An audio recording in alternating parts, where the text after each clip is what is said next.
Man, Tim Hortons used to be 24/7, and they after COVID they all shut down at night now. And I'm not sure what it will take to get them back, particularly with the labor shortage. You know? I think the one near me is 24-hour. Oh yeah, Maybe it's certain locations are yeah. The ones around us have open not again. Oh, not real. really? Actually, the one nearest me closed down their dining room because they don't have enough staff. I think. Holy, it's only drive-through? I'm not sure what the reason is, but yes, currently it is only the drive-through. This is this is like Canadian hot goss right now. No, Actually, wait. there's a pretty weird one too. There was one in Hamilton that was 24/7, and I tried to go there like pretty late one time, and they were closed. And I just kind of figured it was due to COVID. There was a sign that said it to that effect as well. And then they said, "Hey, we're like back to 24/7 some point down the line." And this was during like one of the larger waves of COVID. So I was like, "This is kind of interesting that they open anyway." So I was like, "All right." So I go there and it is open 24/7. And when that wave ended, they got rid of the 24/7. Huh. It was Oh, really bizarre. It was I got sort of horrible like, oh, this is news. due to COVID, but we're only open during the during the most hectic times of COVID. I got horrible news. I haven't been recording. That's good.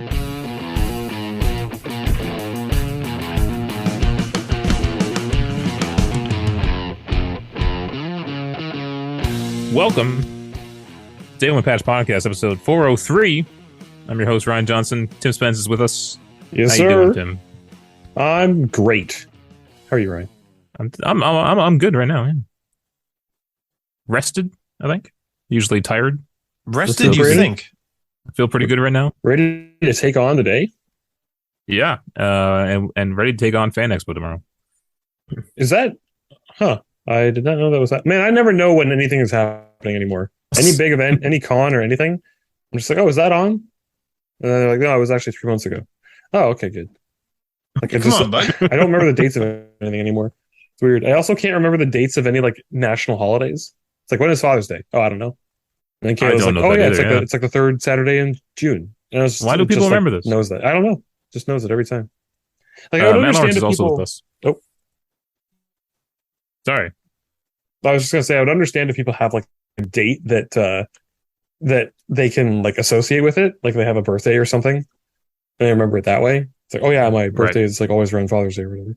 I Yeah. just no, can't remember. Matt, you're also with us today. How you doing? Doing all right, yeah. Yeah. All right. Good. Top stories. I mean, the big one's Gamescom. Tim, did you get a chance to watch Gamescom at all? No, sir. Okay, so I guess you're going to be quiet for a lot of this. That's right. I will Yeah, say we'll nothing. we'll No we'll opinion. quickly go through some of the games and things that got announced. You did send me that one thing, Tim, that was announced at Gamescom, which was Hmm. the DualSense Edge. So we'll talk a bit about that too. We also got the Xbox boss, Phil Spencer, who feels good about the Activision Blizzard acquisition progress. But that wasn't the big thing I took from that article in Bloomberg.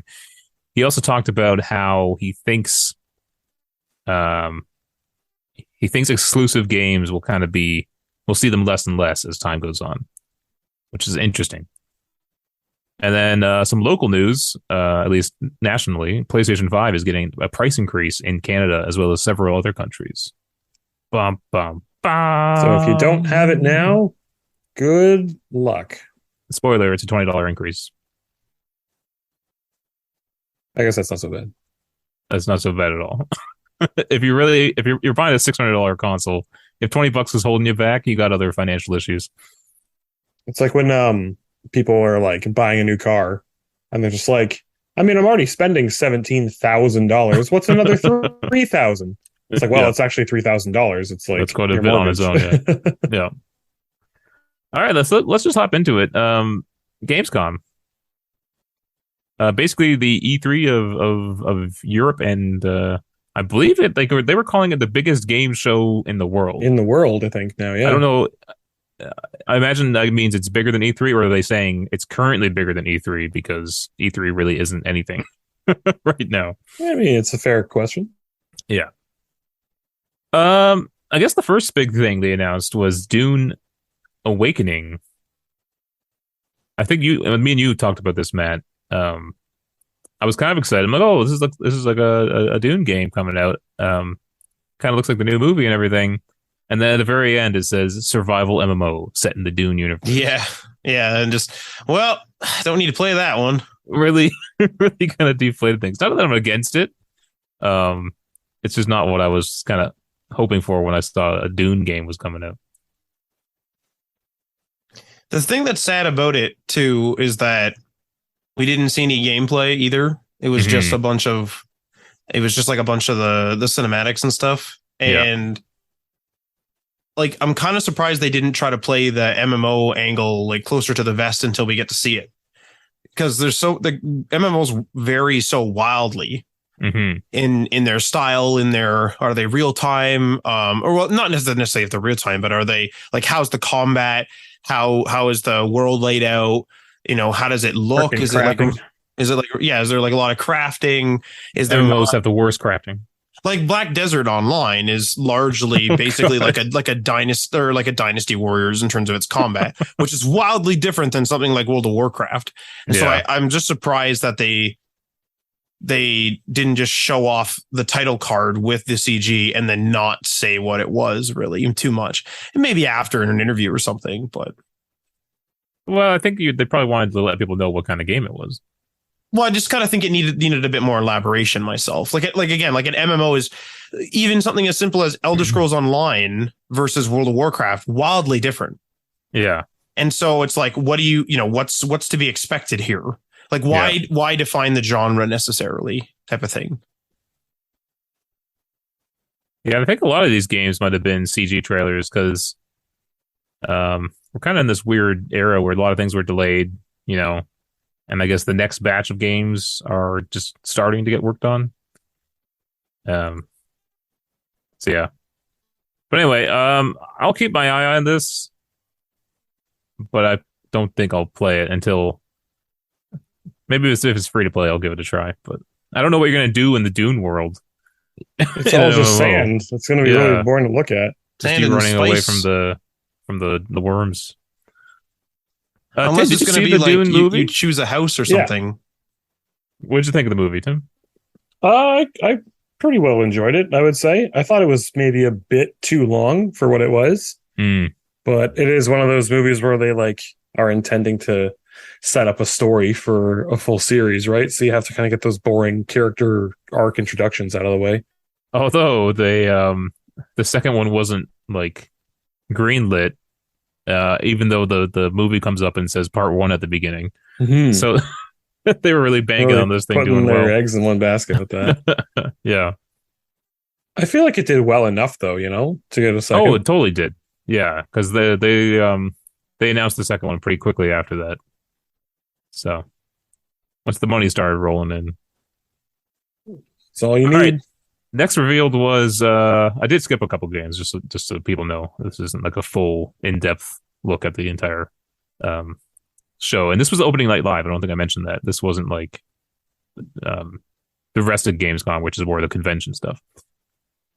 But the DualSense Edge got revealed. Now this is kind of a response to the Xbox Elite controller. And Tim, you sent this to me. I imagine that means you're interested in this as well. Well, I thought you'd want to see it, but also like to talk about it for the podcast. Yeah, but I mean it's a modular PlayStation controller that's first party. It's not anything. It's not made by Power A or some other random third party company. It's particularly modular, which is interesting. It's got like the back paddles. I'm intrigued. Course. I mean, the biggest thing to me is they show a shot in here, like the controllers all like flying apart in different pieces and stuff. But they show a shot where the analog sticks come out. Yeah, and I've gone through so many controllers because of broken analog sticks, and if these have replaceable ones, I'll be very happy with that. It's funny for me because I have never had a control stick go on anything I've ever used. Wow. Like a 3DS or a controller or like anything. I don't know. Maybe I'm just gentler on control sticks. I don't know. Or maybe I just don't play as much as I think I do, but it's physics too, because the way those, I don't know if you've ever seen how they work. Mhm. It's literally like sensors rubbing up against each other, and it will just wear away over time and become less accurate and lose its like center point, right? Yeah. Um, and I've seen other technologies, particularly ones that use magnets. And so when you're using magnets, nothing's really touching, and theoretically those won't fail in the same way. I don't know what they're using here. I imagine it's the same old ones. But yeah, if you can easily replace those, I'll be very happy because I was able to send in my DualSense and get it swapped out for free from PlayStation though, so that was kind of nice. Here's a question: how much do you think this would be? They didn't give us a price. Mhm. Um, if it's meant to compete with the Elite, I mean, it puts it around the 200, maybe $240 range Canadian. Hmm. Which if that's the case, yeah, I'm out. Like there isn't enough there isn't enough there for me that would be better than a standard controller to justify a more than double the cost price increase. I think I don't know. It's funny because I like the idea of modular stuff. It's a concept that multiple technologies have tried to like have work time and time and time again with like a bunch of different stuff. And it's something that intrigues me, but it's always on like the premium products that it doesn't make. It's not a gimmick that's enough of a difference to justify like buying it for me, you know? Yeah, yeah. So I wonder what it will take, like what level of modularity or what level of other gimmicks will it take for me to buy something that actually has modular components like that? Matt, what's your take on this? I'm kind of in the same boat, like with the price. I kind of believe it's going to be probably around probably around like 250 or below, like 200, 250, depending on exchange and everything else. Yeah, for Especially now that reference, the Elite is 229 Canadian. 229 Canadian, and I don't know if that's a direct, 1-to-1 conversion Hmm. approximately with American Canadian, but as we know, Sony's already raised the price of their console. I realize it's only $20, but we don't know how much they may or may not inflate the price for Canada if they do so. So like I don't know, I'm kind of leaning more toward 250. I think this thing's going to be, and it's like it'd be cool to have the paddles and stuff, but I mean I've been playing with regular controllers my whole life. I don't need the paddles. If I had them at some point in my life and then they were taken away and then sold in a pro tier, then maybe I would go get them. But it's not like I'm nostalgic or like really wanting them by any means. Okay, so I'm just going through the PlayStation blog post on this. I'm just gonna call it the Elite controller, uh, DualSense Edge. So here's some of the features they're highlighting in this: ultra customizable controls, which includes making the controls uniquely yours by remapping or deactivating specific button inputs and fine tuning your aim by adjusting stick sensitivity and dead zones. Ability to save multiple control profiles. That's kind of interesting. I don't know how in depth I'd get with that. In case you Uh, have a particular control scheme and someone else has a particular control scheme and they both use the same controller but it's just for me like using my shooters. controller. Yeah, that's a thing, right? That's like a feature Uh, that was on the Panda like a third party competitive Smash Bros controller. hmm. Because like that's the thing that the only thing I've ever seen a situation where people would actually use the same controller but have different control schemes is for fighting games. Well, in this case, it could be for the programmable back keys. It wouldn't necessarily be for different people. It'd be for different games. One Yeah. game you might have your strafe set up. Another game you might have your inventory button set up there. It also has changeable stick caps and back buttons, three types of swappable stick caps: standard, high dome, and low dome. And then look at here, replaceable stick modules. Play longer with the ability to fully replace each individual stick module on the controller, and it says replacement stick modules will be sold separately. So that kind of is nice. I, And even I though, can't even believe if that it we're just not was, working on stick drift a little bit, though. well, they tend to buy more expensive parts, right? I mean, once you start mass producing them. Here's the thing, though. Let's say this thing is 250. All right. Normally the controllers, the regular DualSense is like what, 80, $90 Canadian? 90, I think. Yeah. And I've already bought three of them. And Jeez. so if I can just swap out the sticks, you know, in the end of the console's life, maybe I'll save money. I don't know. If that's the only reason that you're swapping out a whole controller is the stick, then yeah, I think that makes sense. Hmm. But yeah, do they intend on having the PS5 have as long a life cycle as the PS4 had? I don't know. Maybe. It's hard to tell nowadays, eh? Because the PS3 and 360 went so long, Hmm. and it felt like the PS4 and Xbox One were back to form. Like it was like what, 6 years? So who knows how Is that long all? these ones will last? We might get pro models at some point too. I mean, it's going to be pretty sad if they decide to get rid of the PS5, in let's say like a 4 or 5 year time span when you can play virtually everything on a PS4 still. Oh, it comes with a USB Type C braided cable. It's still not like if you're talking That's $250, like it's a value throw in, but I wouldn't put too much value in it. included carrying case. For a controller. I guess for all the it modular comes. parts. I mean, Yeah, all the components. yeah, that's. I was going to say the Xbox Elite has its own case. It allows you to charge the controller via USB connection while it's stored in the case. Also like a Okay. dock kind of sounds Yeah. like, unless Yeah. there's like a hole in the box. Yeah, 250 would be a lot. That's like that's man, I don't know. I'll probably do it. Oh, I mean, I like premium stuff. I do. I have expensive taste for the things that I like. But yeah, that's excessive even for me.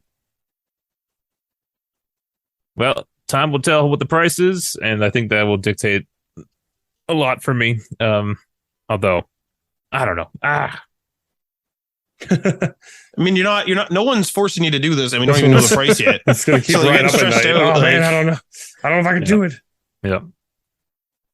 Odds are yes. Okay. Next up here, Callisto Protocol got some new gameplay, and it's the dude, and he's in a room, and there's just an open wood chipper, Oh, like That's a so wild. 360 Like, why is it degree out there? open wood chipper. Goddamn, It's literally just you video need your game guards logic. in place. Yeah. But Tim, did you play the Dead Space games?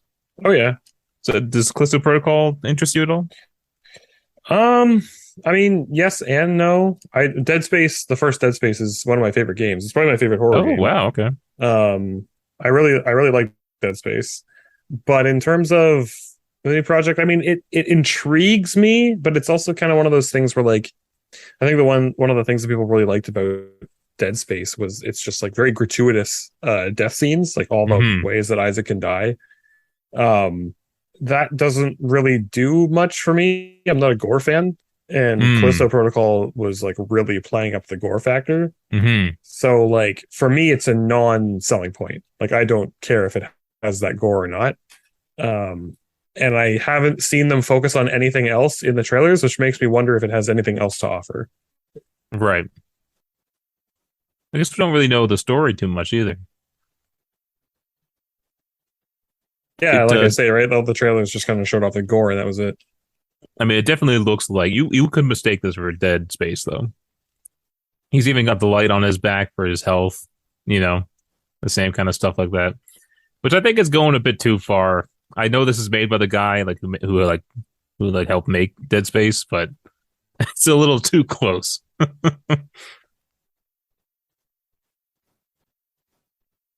All right, no more words on that.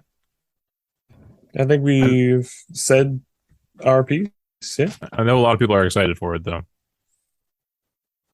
yeah. I've only seen favorable reviews for it, Mhm. but I think those have tended to be from the people that are like, "Oh yeah, look at how gory it is," and I'm just like, "Yeah, whatever." Toronto seems to be pretty into it because it's closer to the first Dead Space. But Which we're also getting a remake of, which is kind of funny. Right, but it is the same thing again, right? Mhm. Yeah, it's a remake and whatever. There's going to be some liberties there, or maybe there isn't. I don't really know much about it, but I mean, this is still like a totally new experience with it. Like that first game was the first Dead Space was pretty gory, especially for the time as well. I think it's been a while since I played. I think I played it on the Let's Play for the channel, but like it was definitely pretty gory. You're cutting Yeah. off limbs and trying to like take out the necromorphs or the hell they're called.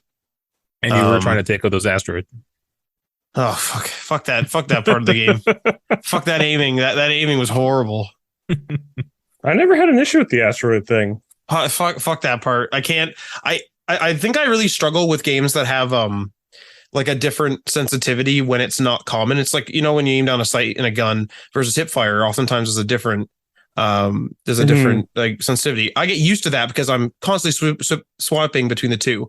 But when a game is like, at let's just say like sensitivity 10 the whole game, and then all of a sudden goes to like sensitivity 12 or 15, I just can't, because I haven't like worked it into my, like, I can't like figure it out. And I start to panic as well. It's horrible. So it was a fucking mess. Hogwarts Legacy also got a new story trailer. Been waiting a while for this game. A lot of people cheered for this. And then Jeff Keighley, the host of the show, kind of played it up, saying it was a great trailer. It's a fine trailer. It's okay. Fine, as in like that is a fine trailer, or like that's No, okay. it was okay. It was an okay trailer. But yeah, I There's think a lot of mounts Harry though, Potter eh? fans are excited for this. Oh yeah, I guess so, right? Yeah, there's like a mount you get for Get that pre-ordering or Thestral, something, the Thestral, yeah. which I'm kind of surprised. I kind of just assumed that it would be, I know it showed some of the grounds, but I assumed it would be mostly in the school. So I guess there's enough I open think you're space for you to be going, riding yeah. around. I think you're going to a lot more places than just the school, Think of how which many is pretty crazy. flying broomstick skins they can sell you. I don't even say that. Oh no. Don't even talk about that, Tim. First, you want me to get the DualSense Edge. Then you want me to buy broomstick skins. I'm not trying to no be the response. salesperson here. I'm just saying every experience in our lives is monetized now. Mm-hmm. Once they figure out how to monetize breathing, they're going to do it. So, Speaking of which, I was ready. I've been wanting to buy collector's editions, and I've missed out. And they sell quick, and are already up on eBay for inflated prices. And so I was like, okay, I know there's a time when the Harry Potter Hogwarts Legacy collector's editions is coming out for pre-order, and I was ready, and I was checking the sites, and then it was $400, and I was like, no way, that's insane. And all it is like a book and a wand that floats on top of the book. but they know that people are insane about Harry Potter and they'll pay that for it. Yeah, and it was already going for like $700 on eBay after that, which is crazy. Isn't that wild how people are just like they don't care about the product at all. They're literally just like, "Oh, it's my job to buy and sell things. So if this screws It's you over, oh well, it's my job." it sucks, and it's like it's hard to argue against that because it's your right to buy it. If you got it, you can do whatever you want with it when you know. But it Mhm. just it's like, do you really want them to try to prove that you're using it for yourself? Yes. Like, the only way they can combat that is say one per household, right? Yeah, but then it gets finicky with like the whole like controlling people spending their money and people get pissy about that and then, companies aren't Yeah. going to want to take that whole bag of worms on. So, Yeah, yeah. Borderlands, Tales from the Borderlands. Excuse me. This is like a second one. I don't think it's a direct sequel to the first Telltale one. But yeah, they have announced a new one. It's called The New Tales from the Borderlands. And I don't think, is this one Telltale? I don't actually know. Just like the new 3DS. It's just like the new iPad. God. I did really enjoy the first Tales from the Borderlands, though. That was actually quite good. I still have to get around to playing it. Kayla and I, one of the first game we ever played through together was The Wolf Among Us, Oh, that's which a good is one getting too. a sequel, which is nice. Holy cow, that's good. That's going to be good. but then I had Tales from the Borderlands. I don't even remember when I bought it, but I guess I was just like, oh, I like Telltale and I played Borderlands too, so I'll enjoy this story about Handsome Jack and inside the company. And we started playing maybe the first hour or so of it, and we're just like, this writing is kind of like not as good as it was for Wolf Among Us. So maybe it was more like the concept was familiar to me, but it wasn't familiar to Kayla. Whereas like with Wolf Among Us, it's more like intriguing right off the bat. Yeah. Because I think with Tales from the Borderlands, they sort of expect you to at least have some inkling of an idea for some of the characters. I think so, for sure. Like, I think it's more of a game for fans of the series rather than newcomers, as much as they might say, this game's for everybody. It's like, yeah, but it services those who already know the series. But either way, it was just not as intriguing to us. And we were like, let's not play this right now. And then we just never ever went back to it. Oh, dang. But I only ever hear good things, so I would give it another shot, yeah. One day. This new one is not made by Telltale. It's made by Gearbox Software and publishers 2K Games. Because Telltale did make an appearance later on in the presentation. That's right, yeah. But it wasn't for this. Kind of more likely, I think, because I enjoyed the writing in Borderlands 2. And I don't know if it was just the fact that, like, I was expecting Gearbox writing, and instead it was Telltale kind of thing. Maybe, I don't know. Well, they did say they got some of the writers from Telltale from the first game. I would imagine for New Tales. So it would be sort of a collaborative thing every time, right? All right, next up, Matt's favorite game, Dying Light 2, Stay Human expansion, which Matt is egerly anticipating. Tell us all about it, Matt. I'm not eagerly anticipating this, and I don't plan on picking it up. I don't know if they said it was a Dying Light at first. I might have missed it. But I was surprised at the end when it said Dying Light 2, like expansion. I was like, it wow. before. Like I could tell from the look of it, and I saw something on Twitter or something that they were going to be showing up. And then when the instant I saw the game, I was like, oh, those are Dying Light 2 characters walking around for sure. What was it, like a Coliseum or something, or some sort of fight club? Some sort of fight club / like arena. Yeah. Like kind of look almost like bandits are fighting and stuff like that. Yeah. I don't know. I don't need to go back to that game. I don't think, at least not yet. I don't know. It's the weirdest game ever. It's the weirdest, like, good game that I just don't want to go back to for some reason ever. But I don't even know if I went back for much of the DLC in the first one, other than the following. I don't know if there was any other DLC. Oh, there definitely was. They kept supporting it. That's right. But I only went back for the following, which was the Dune Buggy DLC. So maybe it'll be the same sort of trend on here, where maybe they'll release some really big DLC at some point, and then I'll end up coming back. They supported that game forever. That first one. Seriously, yeah, a really long time. 9 years, 7 years, something like that. It was a long time anyway. Before with new content and stuff. Before Dying Light 2 came out, they did like the year before it, they did like a content drop, 13 content drops in a year. So it was it averaged out to a little more than like one per month kind of thing or something like that. That's a lot for like an action RPG like that too. A lot of those games are sort of, I don't want to say throwaway, but that's kind of what they end up being. You play it co-op, maybe you go through a couple times, new game plus, maybe help your friends through it. But once you and your little community of friends is done with it, and maybe you're done the achievements, whatever your goal was, you just kind of toss it aside. You don't really kind of keep going back to it. And so it's impressive that they were to keep, first of all, they were able to, or that they were willing to put so much content out, but then actually people were like going after it too. That's wild. People are playing it. Yeah. Like, I wonder how many people, when Dying Light came out, they picked it up and they've largely only played Dying Light since. Someone's out there, right? Maybe not now, probably on the Dying Light 2, but still, like, how many times have they gone through it? No, there's probably one person who loves Dying Light, and that's all they play. And they probably hate Dying Light 2. Guaranteed. 100%. Yeah. Now, how many people there are in the world? Billions, I hear. A few hundred. A few hundred people. A few hundred. Yeah, a few households. Two or three fancy single family buildings.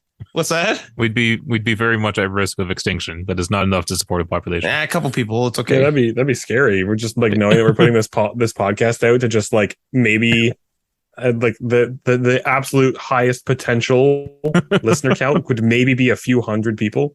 Mm-hmm. Goat Simulator 3. This game looked insane. All manner of things were happening, and I probably won't play it, or wouldn't even like it, even if I tried playing it. This game looks insanely like I'm not gonna play it. I don't know. I don't know if I'm odd in this. I am not looking for a world where I can do anything I possibly want. I like constraints. I like walls. I like rules and regulations. I like walls. I like That's a good quote. I like objectives. And so if just setting me in a sandbox and saying, make your own story, do your own thing, have your own fun is just so unenticing to me. No, Do you I, like the- I know what you mean though. Like, and those games do have objectives, but I do agree. Like, if I was to sit down and play like Gary's mod, Mm-hmm. and they're like, "Here's your sandbox, do whatever you want," I'm like, I don't know what to do because Yeah. I get paralyzed by choice really easily, Mhm. and so I just like end up doing nothing.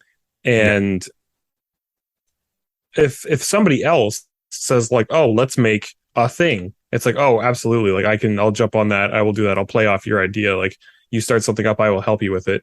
Mhm. But I am not good at being the one who's like, I really want to see if I can pull this off in this game. Right. This game where you can like allegedly do lots of different things. Sorry, Matt, what were we going to say? I actually don't remember. So continue along. Dying Light. Oh, there you go. Goat Simulator 3. I don't think there's Goat Simulator 2.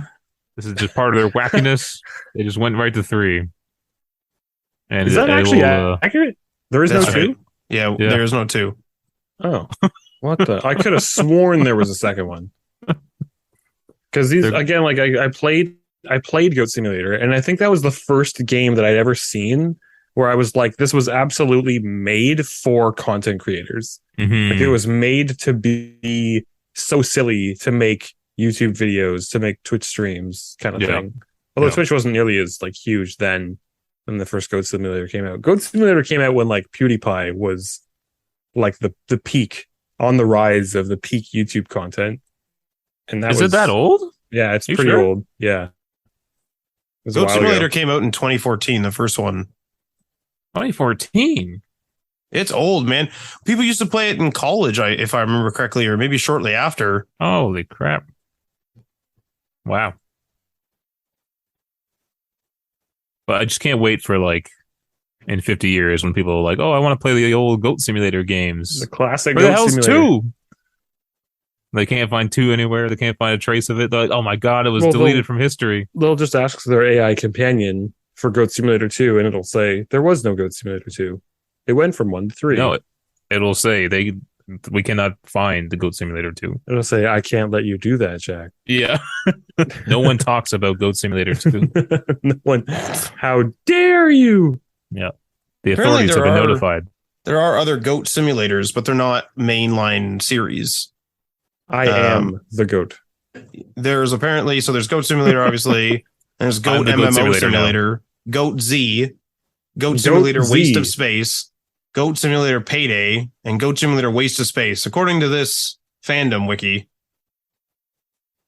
Wow. Well, enjoy that. Well, I won't. Okay. maybe I will. I'm enjoying it right now. It's giving me great levels of mirth. The mirth levels are off the Monkey? charts. Monkey Island. A lot of people seem to have fond memories of the original, the old adventure click? games. Yep. Yeah, and so I've a lot of people on my feeds are kind of excited for this. I should say a select few people are excited for Return to Monkey Island. Do any of you have any connection to Monkey Island? Zero connection. My connection to Monkey Island is having watched Sips play Monkey Island on his YouTube channel like 10 years ago. Okay, moving on. I'm just not good at Uh, those experiment with everything. Like try combining every item in your inventory to see if it does something. Like I usually don't understand the logic by which they like make these decisions in the game. You know, mhm, I'm like, how mhm. was I ever supposed to know that? Was a sentence that I uttered many times watching someone else play that game. There's a Like lot of that in like Myst and stuff too. I remember I played one similar called Riddle the Sphinx. That one's like relatively famous for being pretty difficult too. And I yeah, remember that sounds familiar. there's multiple there's like these two parts that are right near the beginning that I remember there's like a water canteen. So you kind of like show up to this Egyptian like archaeological dig. And there's one at the Sphinx, and you kind of like walk around and you realize there's like a door with all these keys. So it's like, all right, I don't have these keys, I gotta get out of here. So you can kind of like go into the tent and there's like, some puzzles to solve, like there's a case to open and stuff like that. And of course, there's invisible ink involved with that, which like, how the fuck would you know that? But anyway, so you can get into this helicopter and you can go to, I believe it's the Great Pyramids, and you can go there and there's like another dig there. And there's like a table there, sort of like a crafts table with like what would be food and water. And there's like a water canteen there, and you can pull the little lever to let the water come out. And I remember I did that and I like looked around, didn't see anything, was like, that's kind of weird that I can do that with that water. Walked around, I couldn't find anything, came back to there, kept turning off and on the water, playing with all the other little parts, couldn't figure out what was going on. Turns out you got to leave the water on for, I don't know how long it was, felt like a couple of minutes as a kid. And then it washes away something on the bottom, but it doesn't reveal that to you. You have to know to look down and see that it's washed away the sand and something's in the sand. I knew that since I was a child. Well, congratulations for being born with an instinct to play Friddle the Sphinx on CD. But holy fuck, like there's so many of those things too. There's one final example is there's like a little drone that you're driving down this. It's like a perfectly like square hole in the wall, and it kind of goes down like what would be like, I don't know, some sort of vent, I suppose you could say. And you drive this thing and you have like a little control station. So you use like a little throttle button and there's like an auxiliary button, and it'll get stuck. And the only way to get it out is like to like toggle like auxiliary and then also toggle like the throttle and go back and forth and all this and that to get it to go. You have to drive that thing like 5 minutes down the tube. And I ended up getting the car going, figuring out how the auxiliary worked, all that stuff. But I never knew, without having to look up a guide, I never knew how the hell to get past, because I had no idea that was the right thing. It's like, man, I've been driving this car for like 3 or 4 minutes. Like, what the hell's going on down here? But it's like, oh no, you have to go all the way down to this end of this vent and do it. It's like, I don't need to play this. I don't need to play it. Lies of P is getting a lot of talk. I think mainly because it looks like Bloodborne. Mm-hmm. I don't know if you've seen anything on this, Tim, but yeah. It looks. I don't think it looks as smooth or as kind of precise as Bloodborne is. Yeah, there's a lot of games like that where I watch it and I think, this looks like a really clanky FromSoft game, and Clanky, yeah, like just not quite polished enough as a FromSoft game might be, even though they're going for fairly similar gameplay. That's like the trailer that came out today for Wo Long, which is that more like Chinese mythology inspired action RPG. And I was watching that and I was thinking, it really looks like a Chinese company is trying to pull a FromSoft, but it's just not. The combat does not look satisfying. It looks way too floaty, and it's definitely a very like reactionary game. Like it rewards you for like deflecting and parrying and like that sort of thing. Yeah, which I tend to like, but the counters never looked satisfying in the actual gameplay they showed off. And that's obviously a subjective thing, but I feel like if you're going to try to make a game similar to ones that are already extremely renowned, like you gotta hit those notes, Mm-hmm. And I don't like when games like are a little too close to kind of what they're inspired by, because I'm not calling Lies of P a knockoff, but it's like I get that same kind of feeling where it's like I remember when like the iPods were out and like you could find knockoff iPods, being sold or whatever. And it's like, why would you want a knockoff? You know, because you can't I afford understand it's the cheaper, real but thing. why not just buy a cheaper alternative rather than like a knockoff? Because it's Because like the it's clout, kind of, man.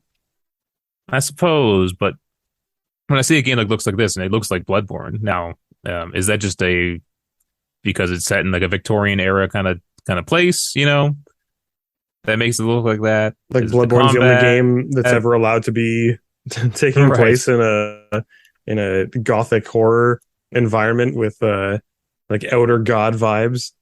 right, yeah. Like to me, I feel like From Software games are kind of a genre on themselves, and only really them have done it as well as I can see. You know. There are other games that people do enjoy, like Neo. Hmm. People say are pretty damn good games that are pretty basically knockoffs of FromSoft. Neo and Hmm. Neo 2 are fairly popular. Um, and I mean, there's that whole like YouTube series by Iron Pineapple where he goes on Steam, uh, what he calls Steam dumpster diving, going through all of the Oh yeah. results of games that come up when you search the tag Souls-like, which has kind of officially become a legitimate like tag for games now to say Yep. Souls-like, in Hmm. reference to games that are similar to FromSoft games. And there are there are definitely some gems in there. And of course, it's like, well, how do you define the criteria Souls-like, which is like, kind of a whole thing on its own. But by and large, if you've got a health bar, a stamina bar, you got dodge rolling, you got, your backstabs, your parries, and all the things that are very like key mechanical components of Dark Souls or Bloodborne or Elden Ring or whatever. Like it's pretty Yep. it's everywhere. There's so many games that are trying to do the formula of like dodge rolls, boss fights, with the health bar at the bottom and the punishing moves. And it's you'd think it's a simple formula, but it's actually funny to see how It's difficult it is to pull it's off hard to do, I effectively. think. It's one of Hmm. those things where when it's done poorly, you can really tell. Yeah. So I don't know if I'd actually try Lies of P. It does look interesting. Um, I don't know if it's a purchase though. Matt, thoughts? Sorry, I'm chugging water here. No, I know. I wasn't actually expecting Oh, a okay. No, response. I came back with 2 huge jugs of water because I was just dying of thirst. My eyes started to hurt really bad, so I Answer me decided right now. to started chugging water. But no, I was gonna say that this is like Soulsborne games. Like obviously they've been like pretty like actual ones from FromSoft, like kind of from the source, I guess you could say. I've been coming out over the years, and then obviously a bunch of no, I don't want to say clones, but like in the same newly invented genre have been coming out. Because there's another one that's like Gamescom too, which is in China, I believe. Hmm. And so like Not Wolong, right? I think so, right? That's Soulsborne, that's Souls-like, isn't it? I'm pretty sure IGN like reported that today. Are you I talking that one that looks like Ghost of Tsushima though? No, no, no. No, No, that's another one. the one that I was That's just another talking one. about earlier. Hmm. Was it the one you're talking about right now? They're talking about Life of P or whatever. No, I had Lies of P. mentioned like that there was another game that had a trailer drop today. Oh, okay. All right, yeah. So I don't know. Just No, you continue were your here show. after I that. was drinking water. I wasn't here, so continue your show. I Well, was the next drinking thing I water. want I to talk couldn't hear what about, you were saying. the next thing I want to talk about, Matt, is something you sent to Aaron and I. Atlas Fallen. I was just curious what kind of made you interested in this. It looks honestly, it just looks like an Outriders. Not I don't want to say clone, but it looks in the same sort of vein as Outriders. I guess you could. It's Or like a kind of fantasy looks version. like a fantasy version of a looter shooter. Kind of. It almost looks like a. I don't want to say not Greedfall, Godfall. Almost looks kind of like a Godfall or whatever. But to me, anyway, from the CG trailer, mostly looks like Outriders to me. So I don't know. I liked Outriders quite a bit, and I don't mind these. I don't mind these kind of looter shooter games. It gives you a taste of these RPGs. It gives you a taste of these like looter shooter RPGs where you get some like stat balancing, skill balancing, but it's not super in depth. Usually it's sort of just like, find a gun that's good for you, find this and that. There's only a few skills. There's not like 100 skills to master or anything. Yeah. And then, you're kind of good. And then, it's not the most like long game. It doesn't have like the longest end game. Even a lot of these games are sort of like this. You could grind forever or you could just not. And that's kind of why I like these, I think, is you kind of get like a little bit of that MMO feeling without the massive multiplayer part. And then it's just not super in depth. So I'll keep my eye on this to see how this one kind of stacks up to Outriders. What I think was really nice about Outriders was it felt like a return to like AA games, Yeah, it's definitely like it's always hard for me to judge these because it's like, was Outriders supposed to be AAA and then didn't do so well and then became AA? Not that I care, I just enjoy playing it. So is that the case, or was this shooting for where it's at? Because I think you're right. I think it's very well, like a very good AA game is what I would agree with you there. I think the problem is a AAA game. I think it more has to do with budget, and I think we've kind of taken it and used it to define quality. You know what I'm saying? Yeah. Well, the thing with Outriders, though, is that it doesn't have like sort of, I guess AA isn't really indie, though. I was going to say indie games often have some sort of compromise. Not always, but sometimes they compromise the graphics. So they compromise their like the update schedule. It's long because they have a small team. The list goes on. And so I wonder, like, because with Outriders, it looks like a AAA game to me anyway. I think the actual stories are like the storyline and the cutscenes are pretty well put together. But I feel like it's just sort of like a AAA game that fell a little flat. Well, this is what I'm talking about. This is it probably had a big budget, a budget of some sort that was good enough because the gameplay is great. The visuals are pretty great at times. There's a lot happening on screen, a lot of particle effects and stuff. There's a lot of talent that went into it that definitely would cost some money, but the actual quality of the game doesn't stack up to similar AAA games. And so I think when we say AA, we're describing quality, not the actual production value of it. Right. Yeah. So like, I think that's because a good example is that the one game that Microsoft bought that you liked. Hellblade. Hellblade's sort of like a AA game, like the first one was. And it's sort of like shot for a AA. It wasn't super long, didn't have some crazy end game. As far as I know, didn't have any DLC. It was just sort of like game, linear, put together well on a, not a ballooned, massively large budget. And then that's it. They so they had worked with like Sony a bit. Like they made Heavenly Sword and stuff, right? I think they also made Devil May Cry. They kind of went indie and said, we want to make a AAA game, but on an indie like budget and like crew. Oh, I see. And so that's what Hellblade was.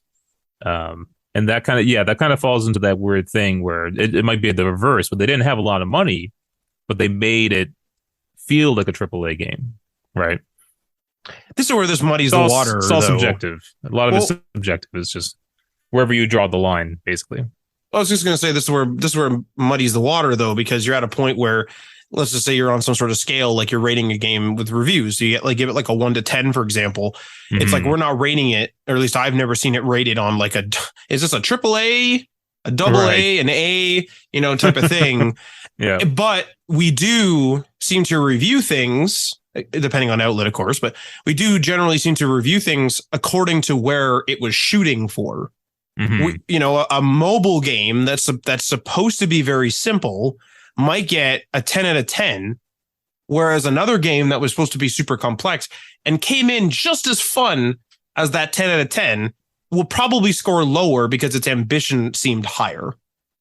Yeah. Like I feel like that's kept into consideration, which is why indie games get scored well when there's obvious compromises for natural reasons, team size and whatever. So yeah, I don't know. I can't remember what else People Can Fly made. I remember we looked it up back when we were playing Outriders, because that's the developer studio, and then obviously published by Square Enix. But I don't know. We'll see. Bulletstorm. Oh, Bulletstorm. Okay. Oh my god. This says Fortnite saved the world.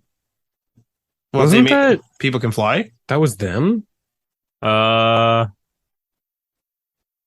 don't know what's going on there. Published by Epic Games.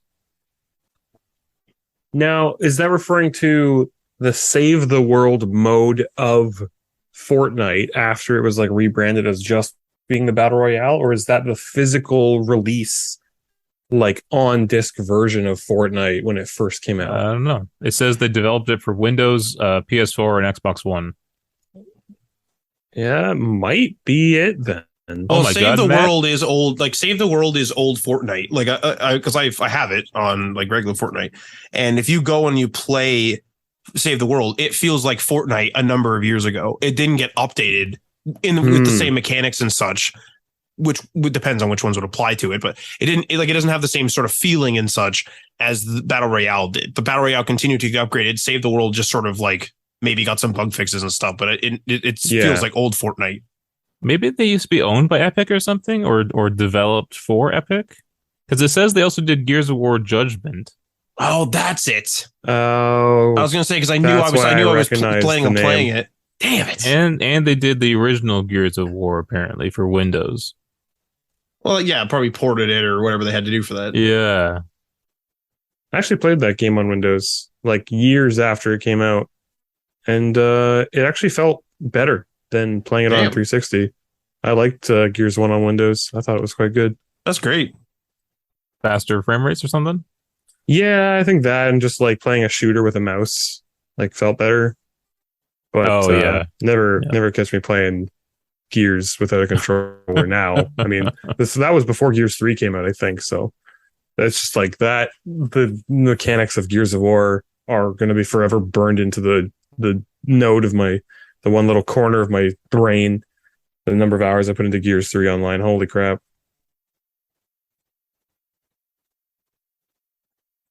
I'm just reading up on kind of their history here. It says with only about 1 month of operating capital left, they contacted Epic Games and requested an evaluation copy of their Unreal Engine, intending for the studio to make a quick demo that they could pitch to other publishers for further funding. Epic Games' vice president Mark Ryan, having known People Can Fly's work, personally handled the agreement. The studio created a demo within a month, and Ryan was impressed with the quality of it and the speed at which it was created. He therefore arranged for the studio to work on a port of Epic Games' Gears of War to PC, saving the studio. Jeez. Oh my god. Yeah, so like this is the sort of they thing, were right? Collaborating on Bulletstorm and Gears of War Judgment. And Fortnite, apparently. Fortnite, apparently. Yeah. People Can Fly continued working with Epic Games on their projects Fortnite and Spy Jinx. Ah, yes, the classic. That Fortnite competitor, Spy Jinx. Yeah. And then Outriders. There you go. Which was published by Square Enix. It kind of feels like Outriders was supposed to be AAA, and then it kind of like fell to AA. Although I really like it, so I'm not really one to like knock it. Yeah. I think it got a AAA budget, and it turned out to have a AAA or AA quality release. Fair enough. Where Winds Meets. That's the Ghost of Tsushima looking Chinese game, though. Yes, in China. Yeah, that's right. And I think the big thing that makes it look like Ghost of Tsushima, obviously, same kind of terrain, similar areas. But they have like the colorful trees. Oh, yeah. And with the leaves, but they also have like the overexposed like sky. And that really kind of like I'm looking at a screenshot right here, and it kind of has, I'm not sure if this is bamboo or not, but it has like these really skinny tall trees. It has the flowing grass, and then that really kind of diffused light coming through the sky. And this Right. looks like it could have been a screenshot from Tsushima. I believe there's magic in this game too. Unless I've confused it with that Soulsborne game we just discussed. I believe this one has There's something weird going on. There's something supernatural or something. Yeah, there's something. There's certainly something going on. Mm-hmm. It looks cool though. I thought it looked pretty neat. Well, what I liked about it is I'm a stickler for I really like cities and RPGs. Actually, I kind of like judge your game a lot based on like, can I live in this city? You know, does the city feel good, or is it just sort of like people that stand around going like, I sell things, come talk to me. I have a quest, go buy me an apple. You know, I don't really like that type MMO of shit. city. Yeah, an MMO city is kind of like, eh. So, like, they already showed off like a pretty cool looking screenshot of a pretty packed. Actually, it might have been video footage at the time, but I'm looking at a screenshot. I remember seeing this of a pretty packed city. Now, maybe it's not going to be super interactive or anything, but like, I'm stoked to go explore it and see what's what. Yeah. Pretty cool looking. It says the game promises a ton of player choice with the ability to join and influence different kingdoms, or literally go in a different direction by becoming a wanderer, a doctor, a merchant, and more. Oh yeah, that's good shit. That's great. Oh yeah. Next here, Hideo Kojima is starting a podcast called Brain Structure. It'll be available in English and Japanese. First episode is coming on September 8th, exclusively on the Spotify. Is it just him? No, so I don't actually have a description of what is here, but I was kind of hoping it was going to be like a dramatized podcast because I like a lot of his stories and characters he develops and stuff. But I think it's more kind of like him talking about, you know, video games and different things. This says he's going to have guests from various fields. It will also include a regular industry news feature hosted by Jeff Keighley. Of course. Go. Yeah. His best buddy. Mm-hmm. I'm looking at the webpage here about that, and it literally says the show will also regularly welcome Jeff Keighley. Regularly. He's going to be on the show all the time. This is from the Spotify newsroom website as well. Or they're just going to say welcome to him, even though he's not there. Just be like, welcome. And then this says it will be a deep dive into his brain and shed light on his creative process. Is he the one like making the show? Because that seems really narcissistic. To be like, oh, my brain is so crazy. It's so inspired that I need to make a whole podcast where we deep dive into my own psyche. I mean, it being exclusive to Spotify, I wouldn't be surprised if they reached out to him, saying we want to do this podcast on you. See, that would make sense if it was like we've got this person who wants to be like an interviewer kind of thing. Mm-hmm. Like that's different, you know. Because it's maybe not so much a podcast as it is sort of like a featured special type thing. Mm-hmm. But yeah, like if somebody was like, I've got a podcast where I talk about how great I am and what an enlightened creative director I have. And like, to be fair, he's not just, your average Joe. He's a very successful individual. But like, there's a big difference between somebody being like, hey, let's pitch the show to him versus I'm going to make a show talking about how cookie crazy I am. Yeah. I mean, I'm sure the guests, like, I'm sure there'll be some good banter as to like. I mean, guest Jeff Keighley. Just Jeff Keighley. I'm sure if they have another like game director on or something, I'm sure they'll banter about like, oh hey, like at the concepting stage, like how do you get over this hump in this production, and then they'll have like a whole thing about it. Mm-hmm. They also showed off Tim's next car. I'm sorry? What? Oh right. Oh yeah, it is Tim's next car. That's right. So this is from Mini, who makes the Mini Coopers. They announced a Pokemon electric car. Why is that my car? I don't know. It's all you, buddy. Am I the biggest Pokemon fan out of all of us? I would think that would be Matt with how long you played Pokemon Go for. Yeah, it's pretty whack. But I don't change my car, and Ryan likes SUVs, so it's all yours, bud. But I also like SUVs. No, we're not considering that for some. We're all right, so the default is just that it's not you or you, so it has to be me no matter what. Like even if I was like, I don't have my license. This Just like, is oh, this dude, is it's your your missing car. story from last week. It's your missing story. So it has they created an all new electric concept car, the Ace Man, that has gaming features and a Pikachu theme. Gaming features, like for what? The people in the back seat, they have like a drop down screen that comes down so they can play exclusively Pokemon Yellow. Well, it features a Pokemon mode, which seems to light up in the cockpit display with a whole bunch of Pikachu themed UI. Hang on, baby. This thing's about to go from 0 to 65 in approximately 18.2 seconds. We That's got a to put long this time. bad boy into Pokemon mode.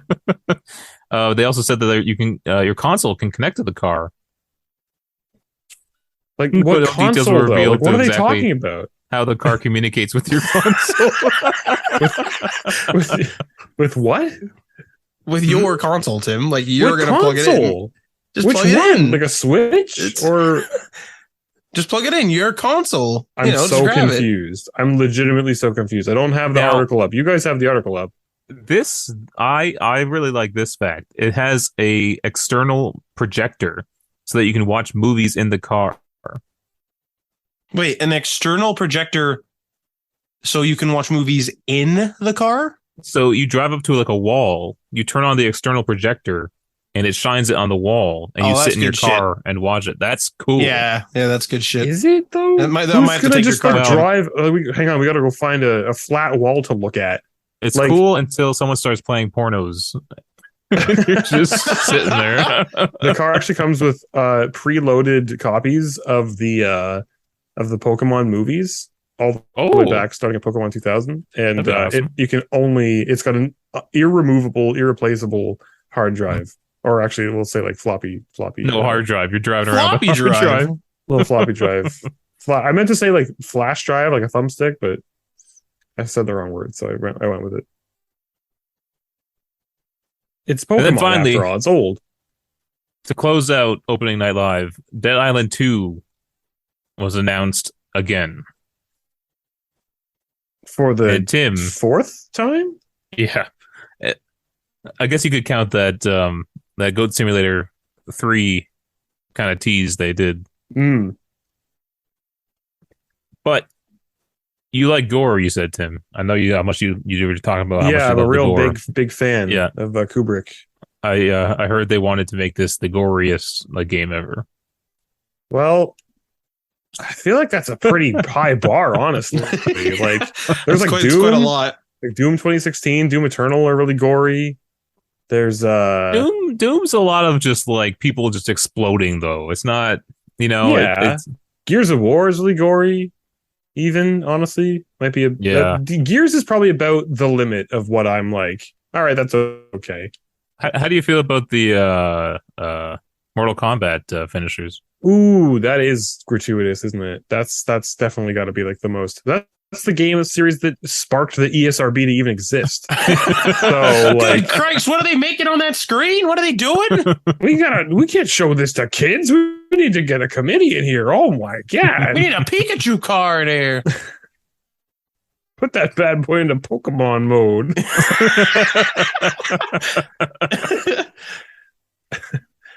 Oh jeez. But anyway, that did look good. I didn't like the cinematic trailer they showed. It didn't make it look very interesting. But they showed off gameplay as well, which was nice, and that looked pretty good. And I think I'm definitely in. Matt, you in? Yeah. Wait.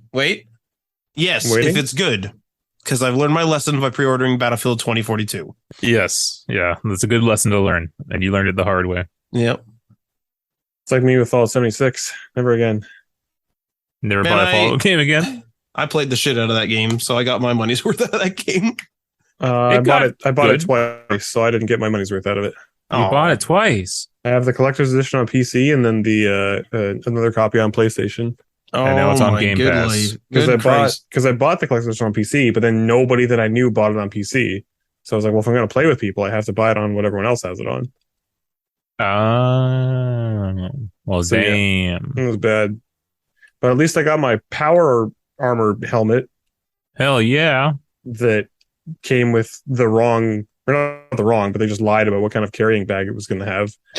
And then it actually was such a big deal with enough like people complaining about it that they were like, all right, like if you have like a proof of your receipt and you email uh this account, we will like make new bags and send you a bag, like a carrying bag that matches what the original uh like picture that showed off what was included in the collector's edition actually looks like.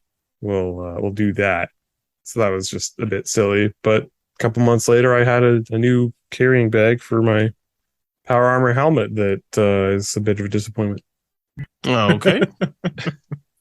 Well, that was opening night live. More surprises than I actually expected because I always heard that Gamescom was like leftovers from E3, and so you would get a lot of the same like just trailers with a little different trailer or something, but for the same games. But there was quite a few new games I saw there, and a handful that I'm interested in. So that was a delightful surprise.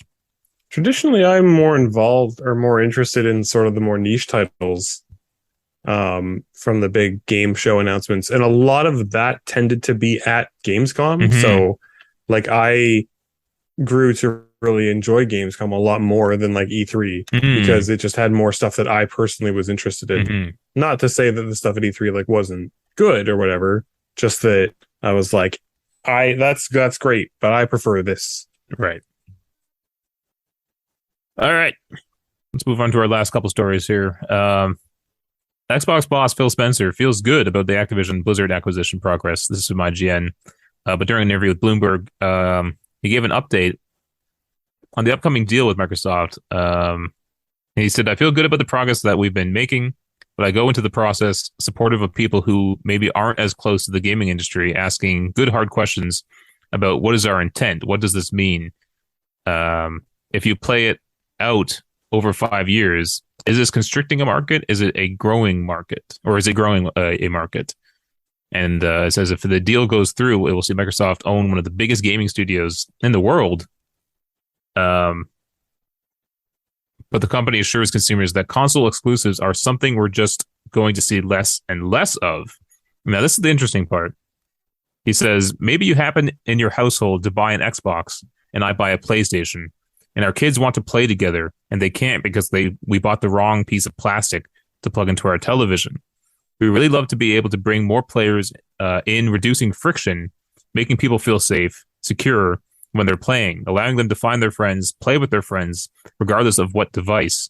I think in the long run, that is good for this industry. And maybe in the short run, there's some people in some companies that don't love it. But I think as we get over the hump and see where the industry can continue to grow, it proves out to be true. That's pretty fascinating. We've obviously seen PlayStation kind of do the whole exclusive, we own these studios. We want you to play on PlayStation. How do you guys feel about this overall strategy? I just like that he referred to his own product as a piece of plastic. Like it's nothing more than that. Trying to prove a point, though. Of course.